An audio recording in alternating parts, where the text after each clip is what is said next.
everyone. Welcome to the podcast Ace the Information Age. Today we are with Jack Jacoby from Australia. Jack is a mentor, a consultant, more than 20 years experience in consulting, also a professor, and he likes to call himself a troubleshooter. So that's for him. So let's get started with the first question. Jack, if you can please share a story where information helped you succeed. Thank you. Look, it really depends on how you define information. I use information in the context of knowledge.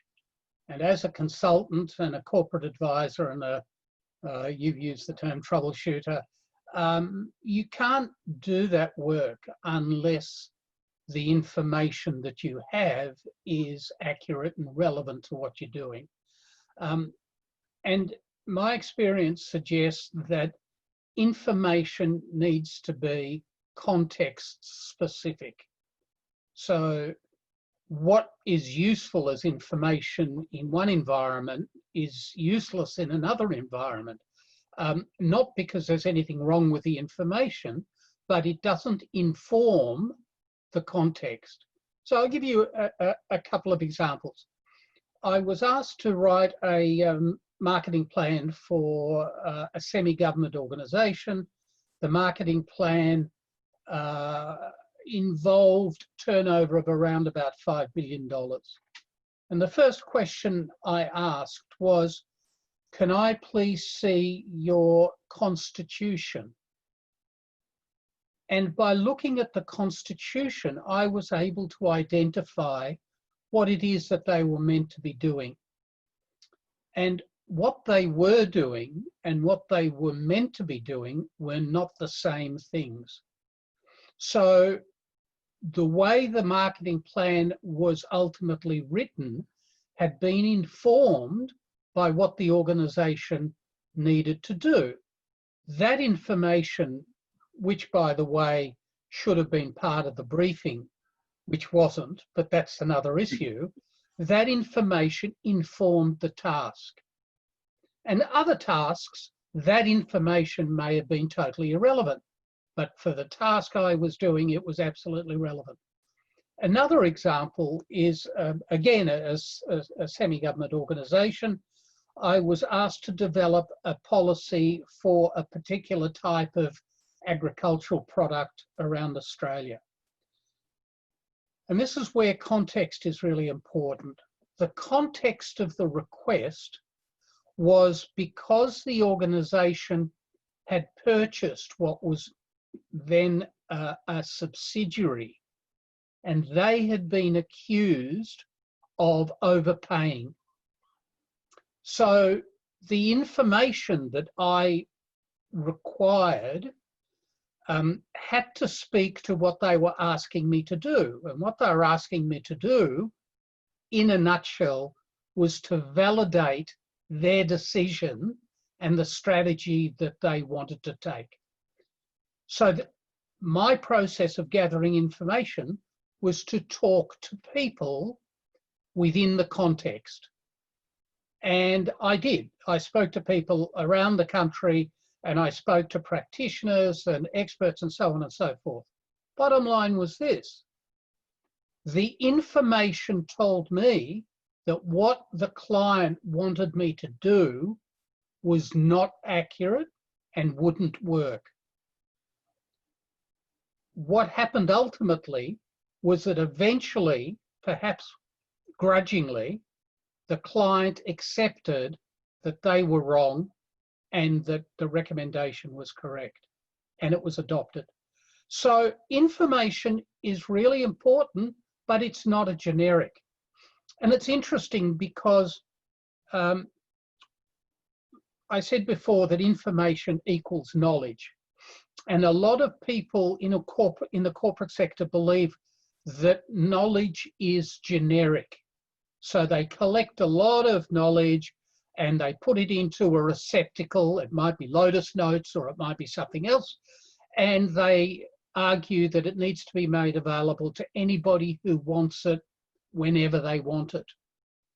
The reality is that knowledge is role specific, and knowledge for a particular role, although the title may be the same that somebody else wants, but it may be at a different level of aggregation, a different timing, a different level of detail, and so on.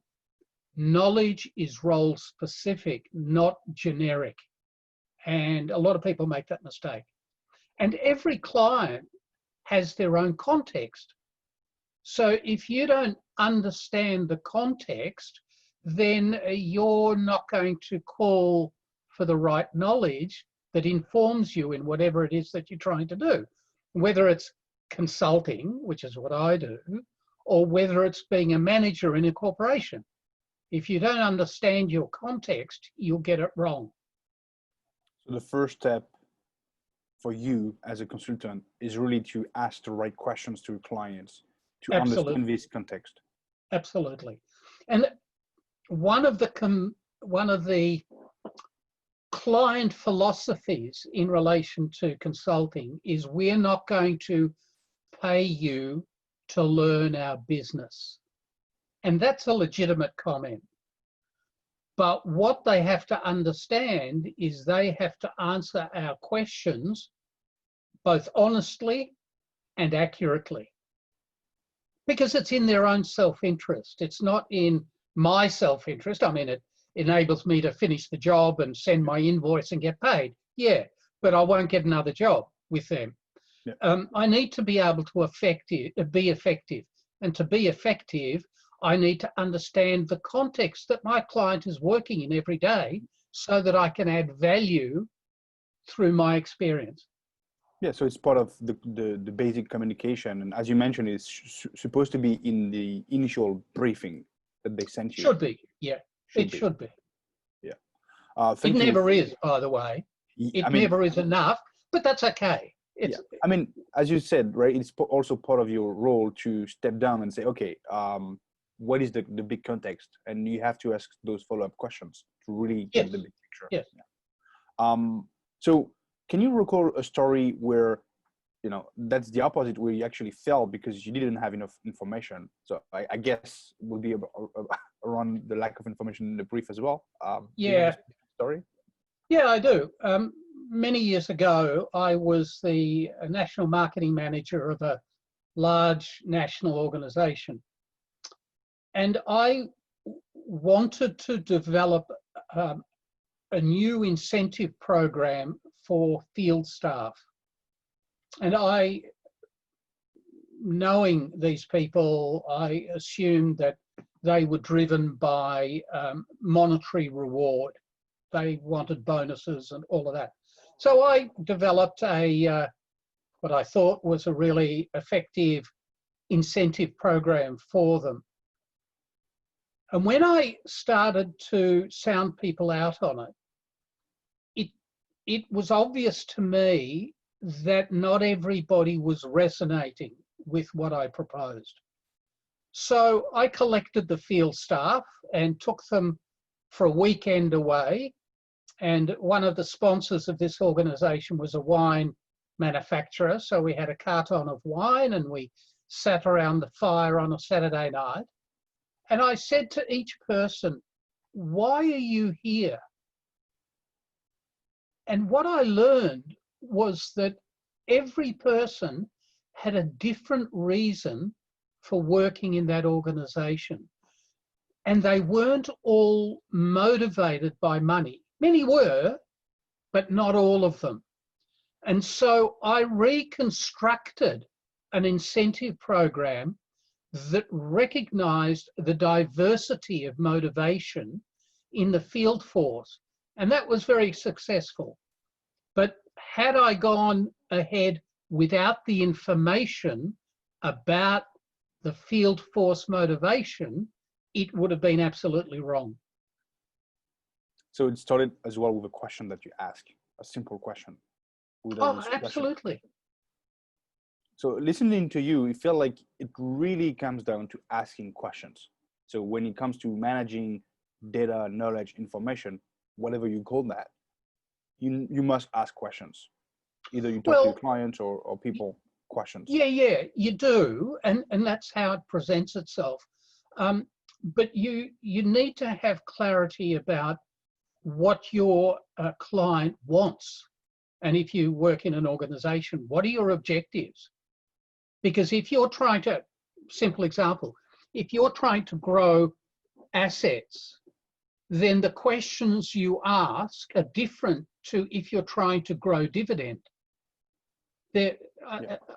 I mean, theoretically, they should be Yes. complementary, but they're different outcomes that require different questions because the context is slightly different.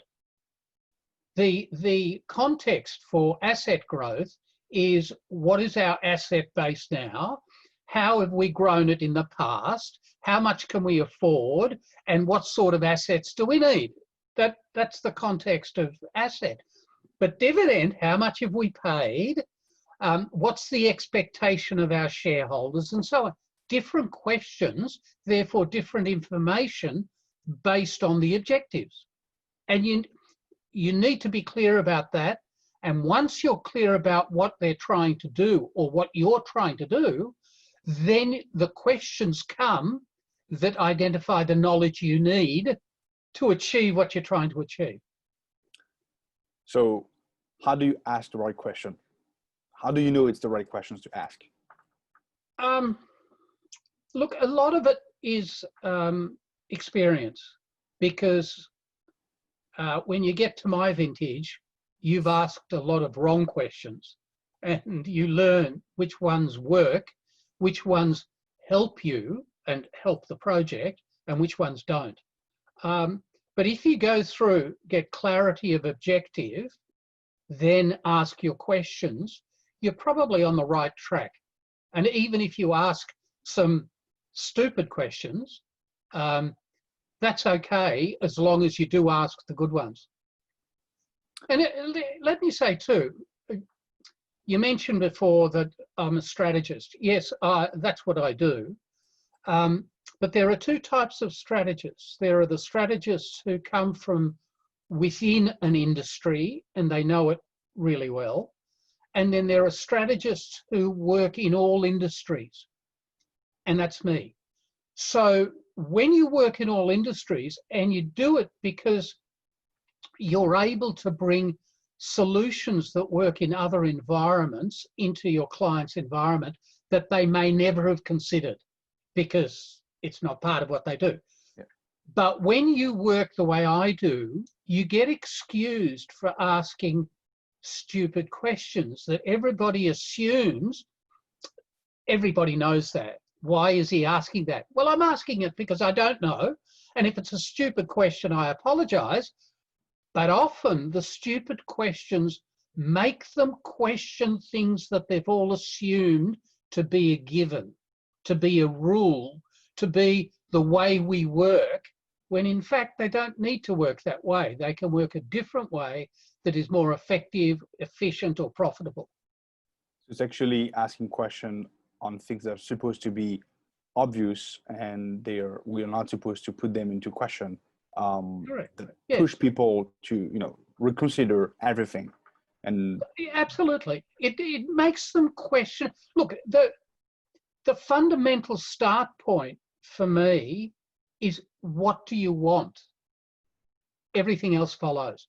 Because if what you want is 100 and you're operating at XYZ instead of in numbers, why are you doing that?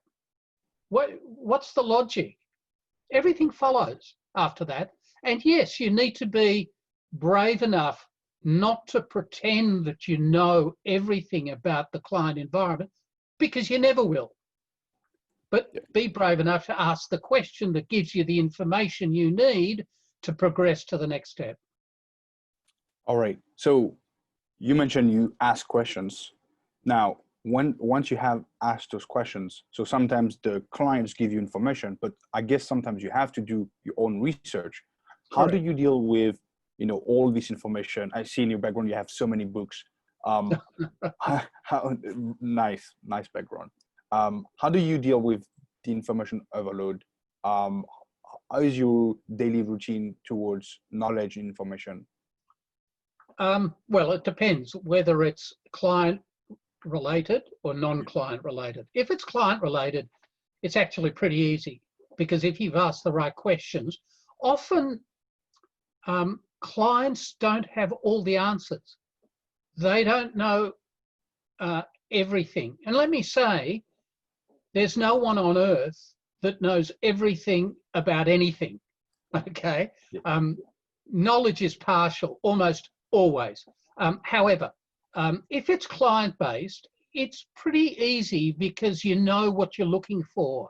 You just want to get detail or evidence or validation, whatever the case may be.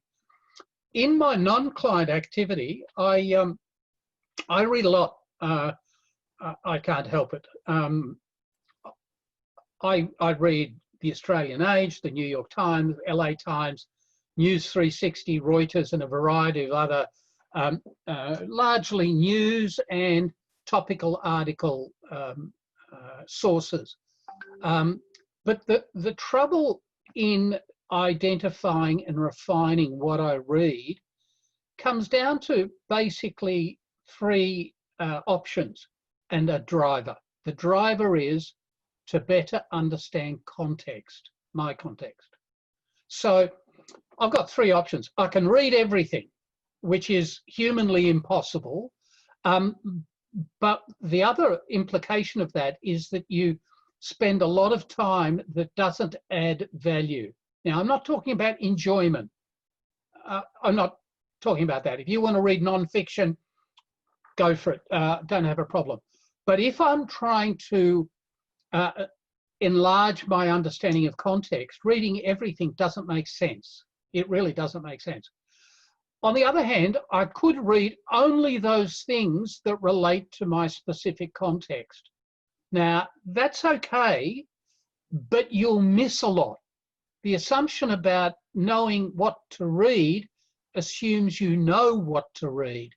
And because nobody knows everything, only reading about a very defined topic means that you miss the things that may impact the topic, but you weren't aware of them. And therefore you didn't think they were core, and therefore you've missed it. The other option is to read widely, but not everything. And that's what I tend to do.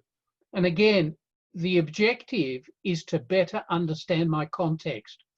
And because I've got interest not only in Australia, but I've got interest around the world with clients and projects and stuff, I read as much as I can on the context that will affect all of my interests. Because for me, it gives me a better strategic handle on things that are important to me. And for you, it will be a different set of readings and learnings based on your different objectives and context. So you mentioned you're reading really different books from different industry, different fields. Do you think it's related to the fact that you're not an expert in one specific industry? You mentioned that you are doing consulting projects in really different fields. You don't have a specific, so it's part of the reason, right? That's a really good question, because it surfaces a key issue. A lot of clients, and I get it all the time, clients say to me, are you an expert in automotive manufacture or mining or whatever it is? And if they're coming to me for mining advice or car manufacturer advice, I'm not the person that they should be talking to. But in this, all corporations have two dimensions: the vertical, which relates to their industry, and the horizontal, which relates to all industry. And some of the horizontals are finance, people management, occupational health and safety, supply logistics, customer relationships, sales and marketing, and so on, that cut across multi-divisions of a corporation. That doesn't mean they're the same for every division. It means they apply to different divisions differently. Now, what I bring is an understanding of horizontals. So if I've got a new client, I will read up on their context, their industry, so that I understand it well enough, one, to ask the questions, and two, to deliver the outcome that they want from me. Sometimes I don't need to understand their industry the way they do, because it's not relevant to what they've asked me to do. Sometimes it's interesting, but it may not be relevant.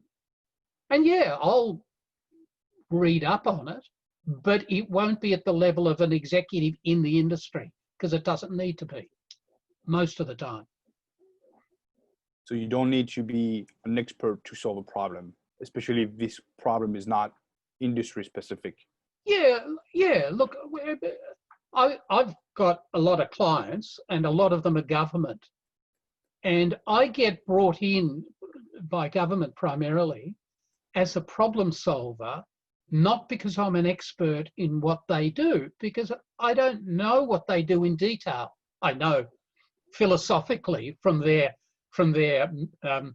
statement on their front page of their website, I get it and I understand it, but that doesn't make me an expert. But that doesn't mean I can't solve the problem. I'll give you an example. I was brought in by a particular government to resolve a very public problem between uniform and non-uniform in a fire brigade. And it was very public and it was very embarrassing. And I came in and I spoke to the people. I didn't need to know in detail how to run a fire brigade, but we solved the problem by getting the information that was relevant to the problem. Wonderful. Very interesting. I would like to ask you last questions. Sure. Last question. I see many books, so I have to ask, is there any particular book that you would recommend for people who want to become a consultant, or, you know, how to ask the right questions in your career? Is there any particular book that, you know, help you to succeed? To say yes, there is one single book would be misleading, to be honest, because what you do is a product of your own psychology, your own experience, your own life journey, of opportunity that has come in front of you, and of the reaction that you've had in a particular environment. Look, I mentor a lot of people, some 300 over the years, and a lot of them ask me the question that you've just asked me. What should I do? Because they're not clear about their own destiny. What I say to them is that you need to discover yourself first. If you, as an example, like detail and you choose a career that is very abstract and creative, then you're not going to be very happy. That's a product of you. On the other hand, if you love creativity and responsibility and those sort of things, what you don't want is a job that requires you to be very exacting. You'll hate it, particularly if the boss is on your shoulder all the time and watching every move. You'll hate it. So the question isn't what is the right job? The question is, what is the right job for you? And to assume, particularly for the younger generation, that what they choose today is a career that's going to last them all their lives is unrealistic, because the younger generation will have multiple changes of career. So it's about saying, what suits you now? What is appropriate for you now? What is realistic for you now? Now, a lot of my mentees, when they can't answer that, I say to them, look, it's okay not to be able to answer that question. It means you're not sure both of yourself and what you want. So if you need to work, and presumably you've got some skills, then consulting is actually a great way to go, because if you can land a job in the larger consulting firms, the Ernst & Youngs and Pricewaterhouse and Deloitte's and so on, what you do as a starter is get moved to a whole lot of different environments within the consulting business. And all of a sudden you learn of the options that are available, and you're getting paid for this at the same time. So it's a bonus. You get great experience and you get paid. The beauty is that even if all of those experiences are negative, that's still a learning experience. You learn what it is you don't like and what you don't want to spend a lot of time on. So if one is unsure, then consulting is a fantastic place to start. And the thing about consulting is it depends when you come in. If you come in straight after university, or from an executive corporate role, you need to be able to demonstrate flexibility, willingness to learn, being able to ask relevant questions, and more importantly, being able to ask your manager if you don't know what to do or how to do it. Because that shows a character that is fit for consulting. But if you come at the other end and you come in as a mature ex-corporate executive, then you're expected to have certain skill sets. You're expected to have a certain capability in managing staff and projects and all of that sort of stuff. And of course, clients. You need to be able to talk to clients in an appropriate fashion. So the journey I've gone on, this is a long way around to answer your question. The journey that I've gone on to get to where I am was my journey. And it's not a journey that anybody else can replicate, because it was my journey. So people need to explore the way to go. Interestingly, and I didn't know you were going to ask that question, I've written a book called Living on Purpose, which helps people explore themselves and to then develop a strategy to fulfill whatever it is that they've discovered. And so there are ways around it, but there is no single answer. Every consultant got into the space in a unique way. So just to understand what you're saying, you prefer, instead of showing the dots on the map, you prefer to say, hey, find your own GPS. Yeah. Or use GPS to find your direction. Yes. Thank you very much for sharing those words of wisdom. It was a very lovely and interesting conversation today with you. Thanks for coming on the show.